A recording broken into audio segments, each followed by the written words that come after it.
का हमारे YouTube channel और फेसबुक पेज पे बहुत बहुत स्वागत है।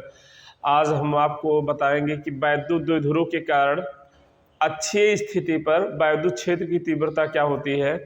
वैद्युत द्विध्रुव के कारण अच्छी स्थिति पर वैद्युत क्षेत्र की तीव्रता क्या होती है। तो चलिए इसको सबसे पहले वैद्युत द्विध्रुव हम आपको बता चुके हैं, फिर से एक बार हम रिपीट कर दे रहे हैं। वैद्युत वह निकाय होता है जिसमें समान परिमाण के दो आवेश एक दूसरे की अल्प दूरी पर स्थित होते हैं और उनका नेचर कैसा होता है, विपरीत होता है। तो ऐसे निकाय को वैद्युत द्विध्रुव कहते हैं। तो वैद्युत द्विध्रुव का डेफिनेशन हो गया। अब अच्छी स्थिति के लिए हम वैद्युत द्विध्रुव के लिए अच्छी स्थिति के लिए देखो यहाँ पे लिख दे रहे हैं, वैद्युत या विद्युत द्विध्रुव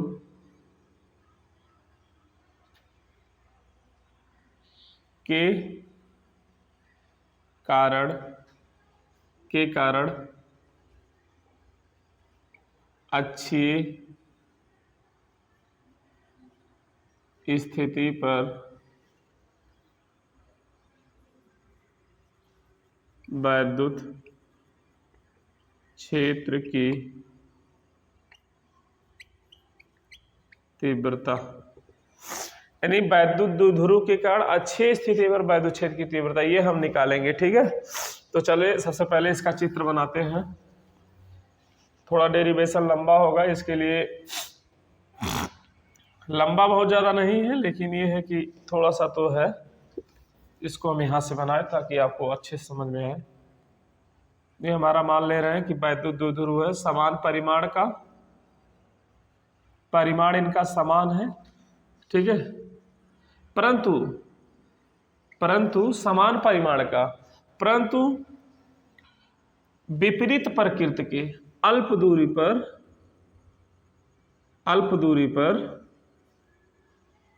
दूरी एल, ये बहुत अल्प दूरी होते स्थित होते हैं। तो ऐसे निकाय को क्या कहा जाता है, ऐसे निकाय को वैद्युत द्विध्रुव कहते हैं। अब हम निकालना चाह रहे हैं कि इसके यहां से एक्सिस से पी पॉइंट पे हम देखिए, यहाँ पे निकालना चाह रहे हैं कि यहाँ पी पॉइंट पे, ठीक है, पी पॉइंट पे हम निकालना चाह रहे हैं कि पी पॉइंट पे इस वैद्युत द्विध्रुव के कारण कितनी वैद्युत क्षेत्र की तीव्रता यहाँ बनेगी। ये वैद्युत द्विध्रुव है, तो वैद्युत द्विध्रुव के कारण पी पॉइंट पे कितना वैद्युत क्षेत्र की तीव्रता बनेगा, हम ये निकालना चाह रहे हैं। तो क्या करेंगे, सबसे पहले देखिए, अगर जो हम यहाँ पे वैद्युत क्षेत्र की तीव्रता निकालना चाह रहे हैं, तो सबसे पहले देखिए हमको क्या चाहिए, हमको चाहिए कि नाम दे रहे हैं ए और बी, वैद्युत द्विध्रुव का नाम दे रहे हैं ए बी। हमको ए से भी डिस्टेंस चाहिए, बी से भी डिस्टेंस चाहिए। हम मान ले रहे हैं ये वाला डिस्टेंस मेरा यहाँ से एक्सिस से भी कोई दूरी आप मानते हैं, मान ले रहे हैं ये एक दूरी हमारा क्या है, एक्स है। ये वाला दूरी हम मान ले रहे हैं ये हमारा क्या है, एक्स है। ये दूरी हमारा एक्स हो गया। तो देखो ये टोटल तो हमारा एल है, तो ये वाला डिस्टेंस हमारा बी से पी तक की डिस्टेंस क्या कहलाएगा, एक्स माइनस एल हो जाएगा, एक्स माइनस एल हो गया। अगर जो यहाँ से यहाँ तक देखो कितना है, एक्स है और ये इतना एल है, तो अगर एक्स में से एल घटा दे तो यही वाला डिस्टेंस तो बचेगा, वही लिख लिया गया। अब यहाँ से यहाँ तक का अगर डिस्टेंस हम लिखें तो एक्स प्लस एल हो जाएगा, एक्स प्लस एल हो जाएगा। ये हमारा ए तक का डिस्टेंस है। ठीक है, क्यों ऐसा हो जाएगा, देखो यहाँ तक तो हमारा एक्स है, इतना जोड़ देंगे तो हमारा ए तक हो गया, तो ये हो जाएगा एक्स प्लस एल हो गया। अब एक्स प्लस एल हो गया, ये हो गया एक्स माइनस एल। यहाँ से हम ऐसा क्यों कर रहे थे, क्योंकि एक बार हमको लेना पड़ेगा प्लस क्यू के कारण वैद्युत क्षेत्र की तीव्रता, एक बार लेना पड़ेगा माइनस क्यू के कारण वैद्युत क्षेत्र की तीव्रता। ठीक है, तो इसके लिए हम क्या करेंगे, हमको वहां से डिस्टेंस भी चाहिए, तो हम यहाँ से क्या कर लिए, कोई भी दूरी जो मानी जाती है वो एक्सिस से ही माना जाता है। तो इसे मतलब वैद्युत द्विध्रुव के एक्स अक्ष से मान लिया गया, या इलेक्ट्रिक डायपोल मोमेंट से माना गया कि इसका जो है क्या है, यहाँ से दूरी एक्स है, तो ये एक्स अगर यहाँ से है तो ये वाला डिस्टेंस हमारा एक्स माइनस एल हो जाएगा और ये एक्स प्लस एल हो जाएगा। अब इतना होने के बाद अब यहाँ पे हम चूंकि वैद्युत क्षेत्र की तीव्रता एक कह सकते हैं सदिश राशि होता है, इसके कारण यहाँ पर इसके कारण क्या हो जाएगा, ये यहाँ पे देखिए हम लोग जब कहीं भी कोई भी चीज ज्ञात करते हैं तो हम रखते हैं वहां पे परीक्षण आवेश रखा जाता है, परीक्षण आवेश प्लस क्यू नॉट होता है, इस चीज को हम यहाँ पे रखेंगे।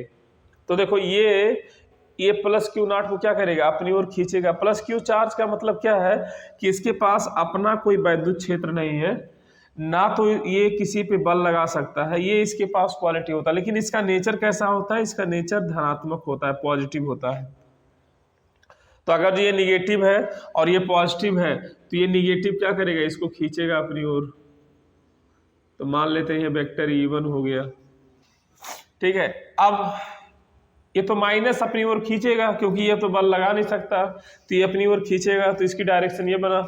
ये प्लस है, ये इसको रिपेल करेगा, तो ये रिपेल करेगा तो ये इधर जाएगा। इसकी डायरेक्शन मान ले रहे E2 है, ठीक है। ये E1 हो गया, ये E2 हो गया। क्योंकि हमारा जो टेस्ट चार्ज है ये किसी पे बल नहीं लगा सकता, अगर ये किसी पे बल नहीं लगा सकता तो Q1 ये अपनी ओर खींचेगा, Q2 ये इधर धक्का देगा, ठीक है।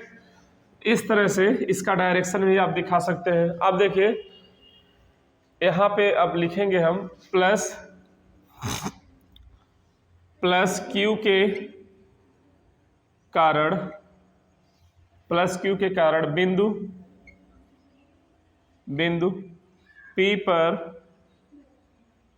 वैद्युत क्षेत्र की तीव्रता, प्लस क्यू के कारण वैद्युत क्षेत्र की तीव्रता निकालेंगे P बिंदु पे। तो अगर जो P बिंदु पे हम निकाल रहे हैं प्लस क्यू के कारण, तो देखो ये वाला डिस्टेंस क्या कहलाएगा, हमारा x प्लस एल है। तो ये वाला डिस्टेंस कितना माने, E2 माने हैं। तो हम पहले माइनस के कारण ले लेते हैं, ठीक है। माइनस क्यू के कारण बिंदु P पर वैद्युत क्षेत्र की तीव्रता, तो सबसे पहले आपका आएगा ये वाला छोटा डिस्टेंस आएगा। तो हम इसको लिखेंगे E1 बराबर में ये होता है 1/4 पाई एप्सिलॉन नॉट, ठीक है। 1/4 पाई एप्सिलॉन नॉट ये हो गया Q बाई में x माइनस एल का होल स्क्वायर, ठीक है। ये हमारा पहला हो गया समीकरण, आप मान सकते हैं या तो छोड़ दीजिए। दूसरा है माइनस प्लस क्यू के कारण बिंदु P पर वैद्युत क्षेत्र की तीव्रता, ठीक है। अब देखिए वैद्युत प्लस क्यू के कारण बिंदु P पर वैद्युत क्षेत्र की तीव्रता, प्लस क्यू कहाँ, यहाँ, इसके कारण यहाँ पे हम कितना वैद्युत क्षेत्र की तीव्रता क्रिएट करेंगे, तो ये कितना है, E2 है। तो यहाँ से लिखेंगे E2 बराबर में 1/4 pi epsilon naught Q by में x प्लस एल का होल स्क्वायर हो जाएगा। अब चूंकि ये हमारा माइनस के कारण है और ये हमारा प्लस के कारण है, हम देख रहे हैं दोनों सदिश राशि है और दोनों एक दूसरे के विपरीत है। अगर जो दोनों सदिश राशि है, E1 भी सदिश राशि है, E2 भी सदिश राशि है, तो E1 अगर E2 सदिश राशि है और दोनों एक दूसरे के विपरीत जा रहे हैं, एक इस साइड में है तो दूसरा उसके ठीक विपरीत है, तो इसका यानी कि परिणामी कुछ होगा। हम मानेंगे कि E1 तथा E2 का परिणामी E हो, तब तो E बराबर हमारा हो जाएगा E1 माइनस E2, ठीक है। इधर वाला हम मिटा दे रहे हैं, E1 माइनस E2। तो देखिए E1 का मान रखेंगे, E1 का मान है 1/4 pi epsilon naught Q by में E1 ये हमारा है, तो हमारा ये हो जाएगा x माइनस एल का होल स्क्वायर, और E2 का है 1/4 पाई एप्सिलॉन नॉट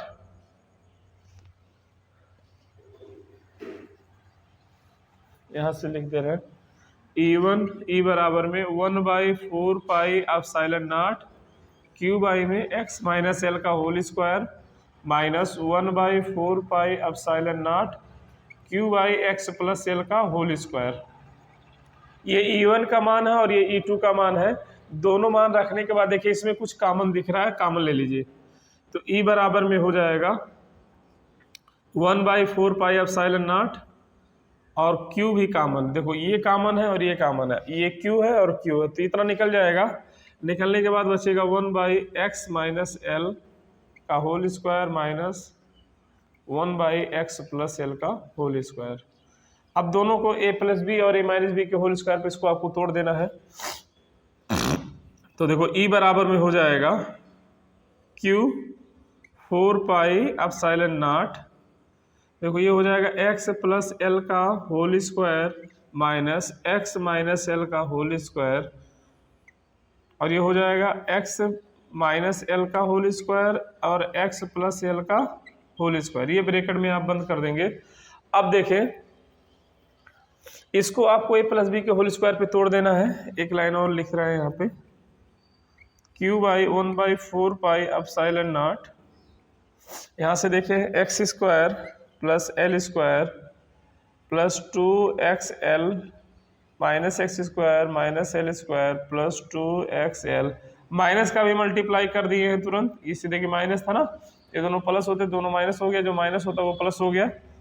एक कोष्टक में a प्लस बी, दूसरे कोष्टक में a माइनस बी, तो हो जाएगा x square minus L square का होल स्क्वायर। ठीक है, इस तरह से इसको करने के बाद देखो ये वाला आपस में कैंसल आउट हो जाएगा, बचेगा क्या 4xl। एक लाइन और लिख दे रहे हैं, Q by 1/4 pi epsilon not, ये हो जाएगा 4xl अपान में x square minus L square का होल स्क्वायर। ये हमारा आया, ऊपर से मिटा दे रहे हैं। यदि आप लिखना चाहें तो रोक करके वीडियो आप लिख सकते हैं, कोई दिक्कत नहीं। देखिए इसके बाद क्या होगा, अब जो हमारा शेष बच रहा है, अगर जो हम देखें x और यल के कंपैरिजन में, x हमारा ये है और यल हमारा ये है, ये बहुत ही अल्प दूरी होता है, तो हम x बहुत ज़्यादा बड़ा है, बहुत ज़्यादा बड़ा किससे, यल से, तो हम x को क्या कर सकते हैं, नगण्य मान सकते हैं। अगर जो हम x को नगण्य मान लेंगे इसमें, तो हमारा E बराबर हो जाएगा 1/Q/4 pi epsilon not 4xl अपान में एक्स स्क्वायर, इसको तो नगण्य मान लिए हैं, तो ये हो जाएगा का होल स्क्वायर। तो E बराबर हो गया Q बाई में 1/4 पाई एप्सिलॉन नॉट, यहाँ से देखिए ये हो जाएगा आपका 4xl अपान में x पावर 4, तो x गया, तो बचा क्या,